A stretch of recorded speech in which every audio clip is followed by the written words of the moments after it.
Welcome back to the Property Management Show, where we deep dive into the world of property management, marketing, and entrepreneurship. I'm your host, Marie Tepman from Fourandhalf Marketing Agency, the team that helps property managers get more owner leads with marketing. Whether you need help with your website, SEO, social media, paid ads, text or video blog content, reputation management, you name it, we can help you. If you are ready to grow, visit fourandhalf.com and see how we can help. That is fourandhalf.com. Now, today kicks off a special 3-part conversation with fee maxing evangelist, Todd Ortscheid.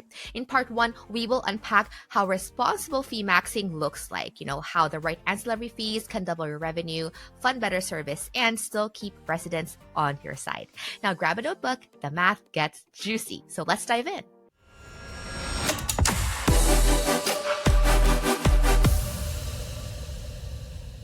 I'm so excited to welcome today's guest, who has worn nearly every hat in the property management industry. So he's a property management business owner, he's an advocate, an industry consultant, and he's also the current chapter president of NARPM Atlanta. Yep, you guessed it right. It's Todd Ortscheid, the CEO of Revolution Rental Management and the co-founder of PM Assist. Welcome to the show, Todd. Hey, thank you. Thanks for having me. I appreciate it. Yeah, and I know it's been a while since you've been on the show, and so much things have happened since then. But I do want to kind of like remind our audience kind of like your background so they understand the context of this conversation. Yeah, sure. No problem. I've been in property management now for, I think, about 13 years. I think it was 2012 when I started in the industry. I was an airline pilot before that for 14 years. And got into this business because my father was in it before me. So, I kind of took over the business back then, grew it. And then over the years, kind of got more involved in consulting for other property managers. I've had a maintenance coordination company that I sold to Easy Repair. We still have the consulting company. So, I'm kind of involved in a little bit of everything. Of course, like you mentioned, I've done government affairs work for NARPM National, and now I'm NARPM Atlanta president for this year too. So I kind of, do a lot of different things, but that's kind of how I got into the business and where I've been from up to this point. Yeah, you've been very busy over the years. Yes, definitely. It feels like it too. Yeah, and in addition to all those things, you're also a self-proclaimed automation addict. Yes. And a fee maxing evangelist. So can you share with our audience how you got into the fee maxing train? Kind of like what was the aha moment in your journey? There was actually a couple of them, to be honest with you. I think the first time I really kind of got the idea that I needed to involve ancillary fees in our business was a NARPM broker owner conference that I attended years ago. It was probably, I'm guessing it was like 2014, 15, something like that. Mark Cunningham, who's a great property manager up in Colorado, he was giving a talk on, I think it was 25 ancillary fees for your business or something like that. Or maybe it was just 10 because I know his course is 25. But that was kind of like my first thought. And I was like, oh, this makes sense because this is what we did in the airlines. We had all kinds of ancillary fees, and that's where we made all of our money. So I said, okay, this makes sense. So I started to do some of it, but then I also saw, and this was back when Alex was doing this show, he did a podcast with a guy named Darren Hunter. And they talked a lot about this stuff also. And that gave me a bunch of new ideas also. So both of those things kind of launched me into the ancillary fee maxing type, path. And then by 2020 rolled around and everybody was worried about revenue, I had put together an entire course and everything that dealt with it. So it's kind of always been one of my big things, for years now. And then, when Lead Simple and all that stuff came around, I started getting really involved in automation and everything also. So those have really kind of been my two claims to fame, so to speak, in the industry is both revenue and automation. Yeah, and so I know that whenever the topic of fee maxing comes up, it can be polarizing. You got the camp who's like completely for it and the camp that's completely against it. And some property managers hear fee maxing and then they instantly think, oh, so you're nickeling and diming residents, right? And I know the term junk fees has also been used to describe it. And so I want to know from your perspective, what does responsible fee maxing actually look like?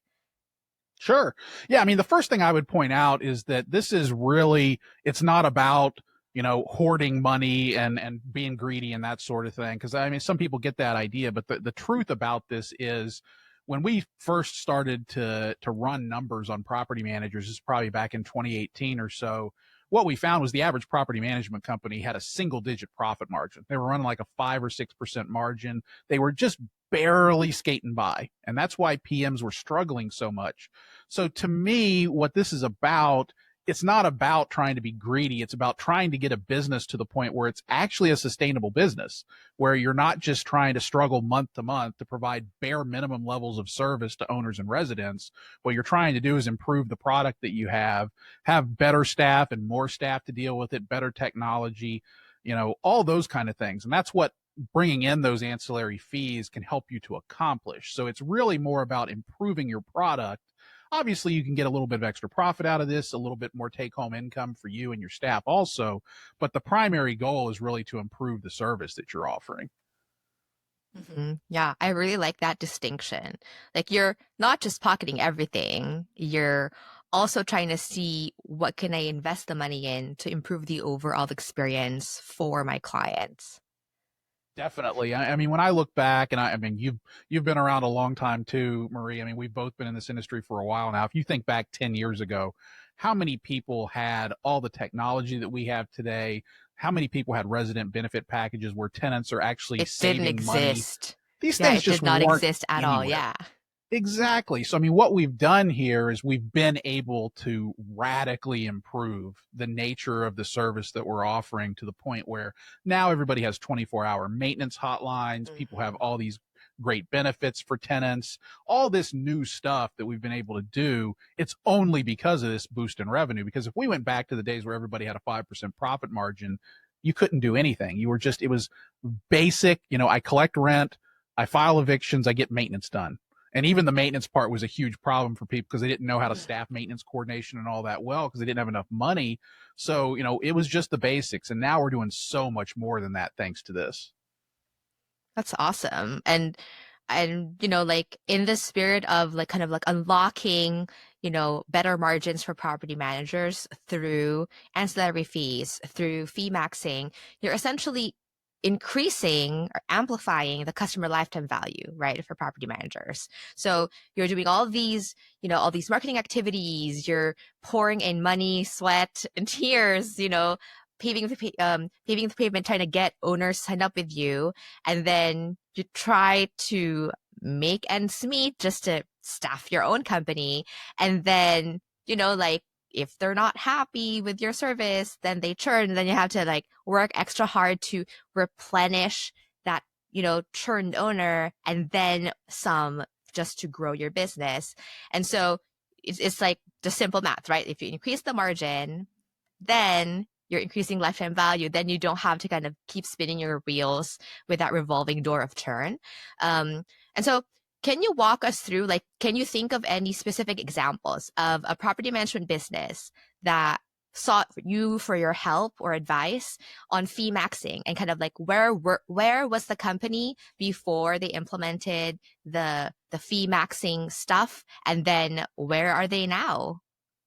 Yeah, I mean, obviously we've got lots of examples on this because we've had hundreds of people take our course, and I've worked one-on-one with consulting clients also. The average company, to be honest with you, doubles their revenue.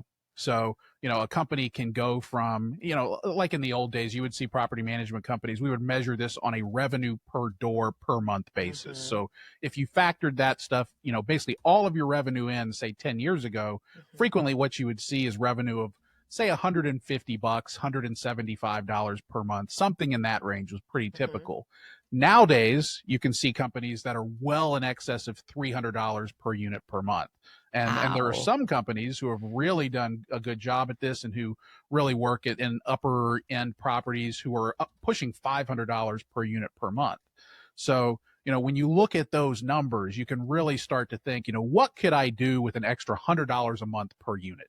The amount that you can do with that is just astronomical. And it's changed the business is what I would say. I mean, when I see the property managers who are struggling to maintain those good levels of service, it's usually the property managers who are in places where, frankly, the government has limited what they're able to do on this, and they're still stuck in that 175, maybe $200 a door per month, and it's really, really tough to provide an excellent service when you're doing that, unfortunately. Yeah. And so, you mentioned about when you don't have money to basically reinvest in your business, the service suffers and then customer lifetime value suffers because people just leave you because they're not happy, or you miss things, you make mistakes, right? And so a lot, like I work for Fourandhalf. We do marketing for property managers. And that's kind of like one of the biggest pushbacks that we get when we're talking to property management companies is that, look, oh, you know what? I don't think I can afford to spend on marketing. Like especially now, costs are going high. The economy is kind of like roll of the dice right now. And so people are scared to part with money. And so I'm curious to understand, do you find that the additional margin that people enjoy by implementing fee maxing, strategies, are best used for specific activities like, marketing versus, staffing versus automation?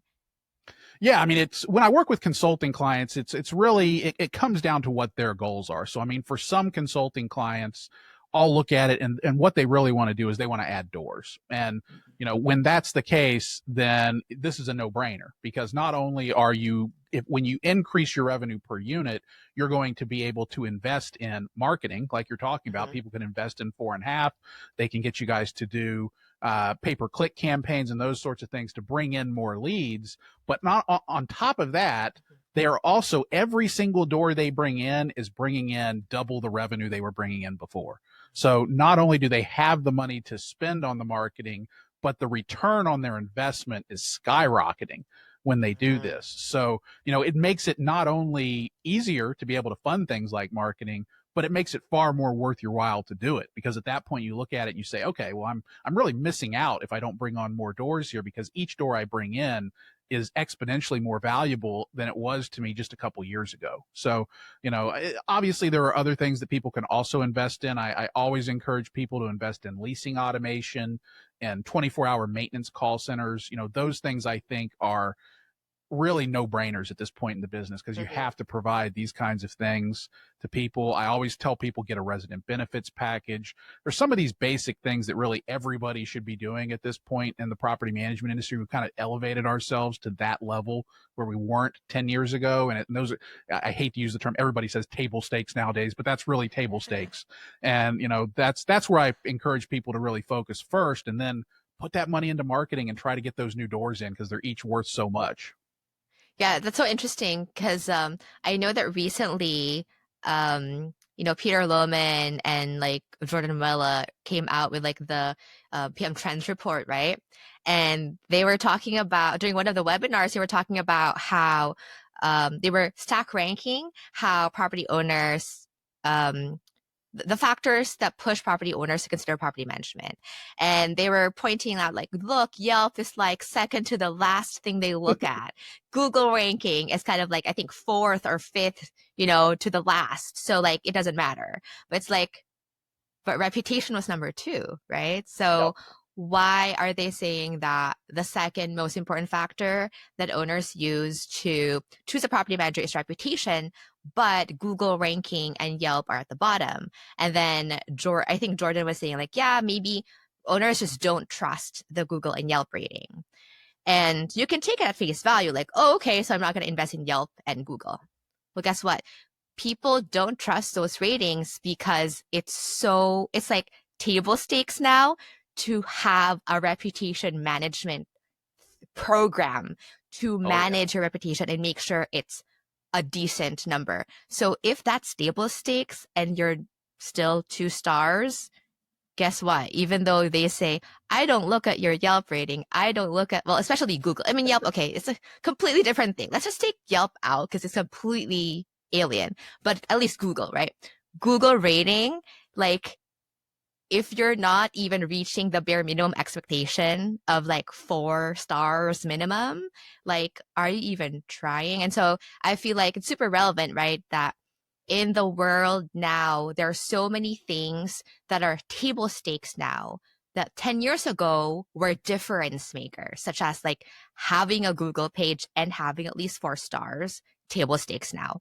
And, you know, having a website that is not just like a, you know, like a static, looks like a flyer website, kind of like table stakes. I think that's another thing they mentioned in the PM10 report. Like the website is one of like the lower things that people look at. Like we don't choose a property manager based on a website. Like, yes, but read between the lines because everyone has a website that looks like decently Yeah, and updated. I mean, that's something that whenever you, and I love data. I mean, if you read my newsletter or anything, you know how much I love to dive into all of this polling data and survey results and all that kind of stuff. I eat all that stuff up.